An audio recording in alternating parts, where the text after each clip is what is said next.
তো গল্পটি শুরু হয় 1000 বছর আগের একটি ইতিহাসকে দেখিয়ে। আজ থেকে প্রায় 1000 বছর পূর্বে পৃথিবীতে মানুষ খেকো এক ধরনের দানবের আবির্ভাব ঘটেছিল। তাদের নাম ছিল টাইটান। এমনকি তারা শত শত মানুষদেরকে খেয়ে ফেলেছে। আর যে সকল মানুষরা তাদের হাত থেকে সার্ভাইভ করতে পেরেছিল তারা নিজেদেরকে সুরক্ষিত রাখতে একটি উঁচু দেওয়ালের নির্মাণ করে। এটা কোনো সাধারণ দেওয়াল ছিল না, বরং এটি ছিল একটি শক্তিশালী দেওয়াল। আর মানুষের কাছে মনে হচ্ছিল এই দেওয়ালটি তাদেরকে টাইটানের হাত থেকে রক্ষা করবে। তাই তারা তখন থেকে দেওয়ালের অপর প্রান্তে বসবাস শুরু করে। এই ঘটনার পর প্রায় 1000 বছরের চাইতেও বেশি সময় কেটে যায়। আর বর্তমানে মানুষ এখন টাইটানদেরকে ভুলে গিয়েছে। টাইটানরা এখন মানুষের কাছে রূপকথার গল্প ছাড়া আর কিছুই নয়। বর্তমানে বিভিন্ন বইয়ের পাতায় টাইটানদের গল্প লেখা হয়। এমনকি বাচ্চাদের ভয় দেখানোর জন্য টাইটানদের গল্প শোনানো হয়। দেওয়ালের একপাশে যে সকল মানুষরা বসবাস করে তারা চাইলে কখনো সেই দেওয়ালটি পার হতে পারবে না, কারণ সরকার সেখানে কড়াভাবে নিষেধাজ্ঞা জারি করেছেন যাতে করে কোনো মানুষ যেন দেওয়ালের আশেপাশে না যায়। এমনকি সেই দেওয়ালটি সবসময় সীমান্ত রক্ষাকারী বাহিনীদের পাহারায় থাকে, তাই কোনো মানুষ চাইলেও সেখানে যেতে পারে না। টাইটানদের ভয়ে এখানকার মানুষ অনেক দুর্দশার মধ্য দিয়ে তাদের জীবনযাপন করত, কারণ পুরো পৃথিবী শুধুমাত্র একটি দেওয়ালের মধ্যে সীমাবদ্ধ ছিল। চাষাবাদ থেকে শুরু করে সবকিছু এখানেই করতে হতো। আর এই দেওয়ালের ভেতরের এলাকা 3টি সেক্টরে বিভক্ত ছিল, যার মধ্যে 3 নম্বর সেক্টরে শুধুমাত্র কৃষক এবং অন্যান্য শ্রমিকরা কাজ করত। 2 নম্বর সেক্টরটি ছিল ইন্ডাস্ট্রিয়াল, অর্থাৎ বিভিন্ন ধরনের ফ্যাক্টরি এবং শিল্প কারখানা ছিল সেখানে। আর 1 নম্বর সেক্টরে উচ্চবিত্ত মানুষেরা বসবাস করত, যারা কিনা সেখান থেকে পুরো শহরটিকে কন্ট্রোল করত। এখানকার এক সেক্টরে মানুষ অন্য সেক্টরে যাওয়ার অনুমতি ছিল না, কারণ সরকারের পক্ষ থেকে কঠোরভাবে নিষেধাজ্ঞা রয়েছে। পরের দৃশ্যে আমরা এরিন নামক একজন ছেলেকে দেখতে পাই, যে কিনা 3 নম্বর সেক্টরে বসবাস করত। এরিন ছিল অনেক বুদ্ধিমান একটি ছেলে। সে টাইটানদের ভয়ে কখনো 4 দেওয়ালের মাঝে বন্দী থাকতে চাইতো না, কারণ সে সবসময় অনেক বড় হতে চাইতো, অর্থাৎ সে তার জীবনে অনেক সফল হতে চায়। আর এই দেওয়ালের বাইরে গিয়ে পুরো পৃথিবীকে সে জয় করতে চায়, আর এটাই ছিল তার স্বপ্ন। এরিন নিজের স্বপ্নটিকে তার বন্ধুদের সঙ্গে শেয়ার করে। আসলে সে কখনোই টাইটানদের বিশ্বাস করতো না, এমনকি সে টাইটানদেরকে রূপকথার গল্পই মনে করত। এরিনের বন্ধুর নাম ছিল জিসান। সে অনেক বুদ্ধিমান ছিল। জিসান আবিষ্কার করতে চাইতো, কিন্তু সে চাইলেও কিছু আবিষ্কার করতে পারতো না, কারণ এখানকার সরকার কোনো কিছু আবিষ্কারের উপর নিষেধাজ্ঞা জারি করেছেন। এরিনের একটি মেয়ে বন্ধু আছে যার নাম হচ্ছে মিকাসা। মিকাসা এবং এরিন একে অপরকে ভালোবাসতো। এরিন সবসময় মিকাসাকে নিয়ে খুব সাধারণভাবে জীবনযাপন করতে চাইতো। একদিন জিসান এরিনের সঙ্গে দেখা করতে যাচ্ছিল।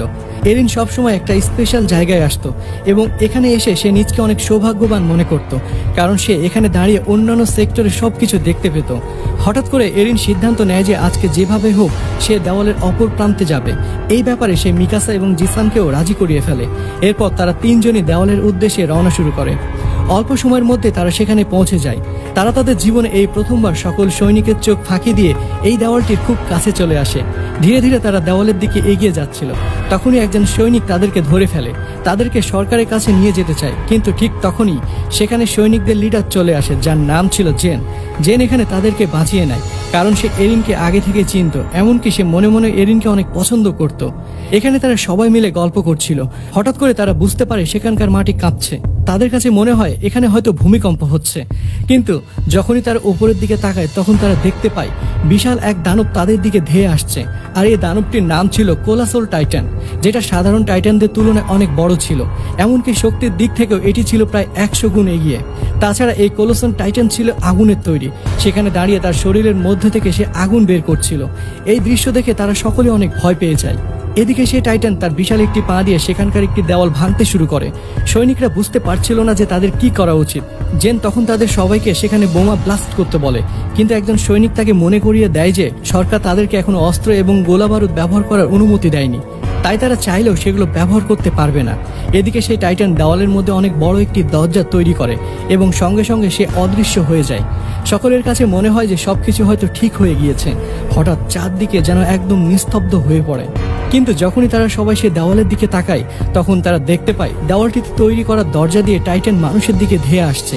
এই সকল টাইটানরা দেখতে অনেকটা মানুষের মতোই ছিল, কিন্তু তারা মানুষের তুলনায় অনেক বড় আকৃতির ছিল। তারা এখানে মানুষদেরকে দেখে অদ্ভুতভাবে হাসছিল, কারণ মানুষদেরকে তারা তাদের খাবার মনে করছিল। এদিকে সৈনিকরা কোনো উপায় না পেয়ে সরকারের বাধা অমান্য করে তাদের দিকে বোমা মারতে শুরু করে, কারণ তারা নিশ্চুপ থাকলে কেউ বাঁচবে না। কিন্তু তারা সবাই দেখতে পায় বোমা মারার পরও তাদের কোনো কিছু হচ্ছে না, কারণ তাদের শরীরে যে অংশে বোমা বিস্ফোরিত হচ্ছিল সেই অংশটি আবারও নতুন করে সৃষ্টি হচ্ছিল, অর্থাৎ তাদেরকে কখনো এভাবে মারা যাবে না। দেখতে দেখতে সেই টাইটানরা মানুষের লোকালয়ের মধ্যে চলে আসে আর তারা চারদিক থেকে সকল মানুষদেরকে ঘিরে ফেলে। টাইটানরা যেহেতু অনেক বড় আকৃতির, তাই মানুষ তাদের কাছে অনেকটা পিঁপড়ার মতো লাগছিল। সকল মানুষ আতঙ্কিত হয়ে চারদিকে ছোটাছুটি করতে থাকে। এদিকে টাইটানরা মানুষদেরকে ধরে ধরে খেতে শুরু করে। সকল মানুষ বাঁচার জন্য চিৎকার করছিল। এখানে সৈনিকরা এতটাই ভয় পেয়ে যায়, তারা টাইটানদের খাবার হওয়ার বদলে আত্মহত্যাকে সহজ মনে করে, তাই তারা নিজেরাই নিজেদেরকে গুলি করে মেরে ফেলে। টাইটানরা পুরো শহরকে ধ্বংস করে ফেলেছিল। ঘরবাড়ি, রাস্তাঘাট, বাজার, মার্কেট সবকিছু তারা ধ্বংস করে ফেলে। এমনকি মানুষদেরকে তারা পিষে মেরে ফেলছিল। মানুষ তাদের জীবন বাঁচানোর জন্য শহরের সবচাইতে বড় হলের সামনে যায়, যেটা শহরের সবচাইতে মজবুত একটা বিল্ডিং ছিল।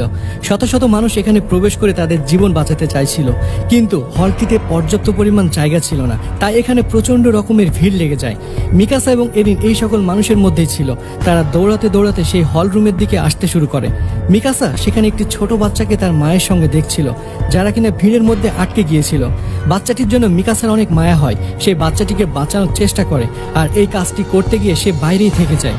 হলের ভেতরের মানুষরা সেখানে দরজা বন্ধ করে দেয়, যাতে করে সেখানে আর কোনো মানুষ প্রবেশ করতে পারে না, কারণ সেখানে এমনিতে অতিরিক্ত মানুষ হয়ে গিয়েছিল। এরিন হলের দরজা খোলার অনেক চেষ্টা করে, যাতে করে মিকাসা ভিতরে আসতে পারে, কিন্তু সেখানে থাকা মানুষরা তাকে বাধা দেয়। তখন এরিন সেখানকার জানালা দিয়ে বাইরে তাকায়। এরিন দেখতে পায় মিকাসা সে ছোট্ট বাচ্চাটিকে কোলে নিয়ে দাঁড়িয়ে আছে, আর তাদের খুব কাছে একটি টাইটান চলে এসেছে। এরিন চাইলেও এখানে মিকাসার জন্য কিছুই করতে পারছিল না। দেখতে দেখতে সেই টাইটান মিকাসা এবং তার কোলে থাকা বাচ্চাটিকে মেরে ফেলে।